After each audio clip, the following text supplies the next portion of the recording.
The Terminal List Dark Wolf takes us back to the events that shaped Ben following his journey from Navy SEAL to CIA operative, diving headfirst into the high-stakes world of espionage, action, and the cost of life in the shadows. Let's take a look. You said yourself, in order to clean up the mess we made, we have to get our hands dirty, no?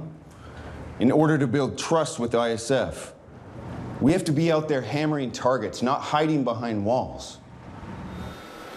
And joining now is the show's EP and Ben Edwards himself, Taylor Kitsch. Great to have you here, Taylor. Thanks for having me. And congrats on the show. Thank you. That scene, that's like a tease of a tease. It gets crazy. That's a pivotal moment in the show where the CIA is not giving us full intel and sending me and my men downrange. And you'll see Ben kind of emotionally react to this, which is one of my favorite scenes of the show, by the way. Yeah, it's been 3 years since fans first met Ben Edwards, and without giving anything away, instead of picking up where the show left off, you decided to go into Ben Edwards' backstory. Yes. Tell me how you knew that there was something more there, and why you decided to go about it this way. That's a good question. I think anytime you get the call from Pratt and Fuqua and Dave DiGilio, our showrunner, to be like, hey, we want to do a full series of your backstory of how you got to that decision to make that he makes in season 1. So I was all ears. I love playing him. Love the community. And 5 of 7 of these episodes are written by veterans, which was huge for us. We have SEALs 100% of the time with us on set.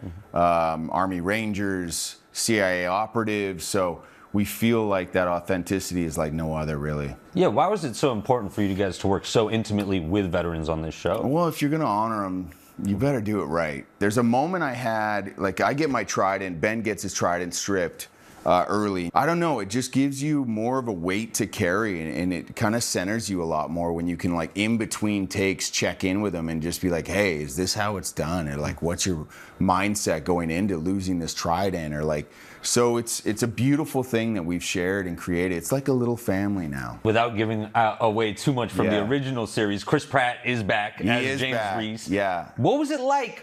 First of all, what's it like working with him? And what was it like re-examining the relationship between James and Ben for this new series? Yeah, I think people are going to love it. It's, you know, if you've seen season 1, you know there's utter turmoil his character's going through. So he's a lot lighter in this one. You see that relationship before everything kind of hit the fan. And then Pratt is like a dear friend now, man. He's incredibly gracious, family man, great leader. And, you know, to give me the reins and to take a swing with this as well is not lost on me. Yeah, Taylor, you mentioned that veterans being on the show is so important to creating Ben's character.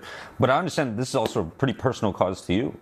Yeah, I started a nonprofit called Howler's Ridge. You can go to howlersridge.org for more info on that. But yeah, addiction has kind of ran through my family pretty hard, and I got 22 acres up in between Bozeman and Livingston in Montana, and we're gonna create an environment for change and a safe environment for these vets that have suffered from trauma. And on the sober side of addiction, people that have kind of won out on that side of it can come up there and continue winning and trying to do that inner work that keeps them on that course. That's incredible. Yeah. Taylor Kitsch, thanks so much for joining us. Thanks and congrats on Terminal List Dark Wolf. Thank you.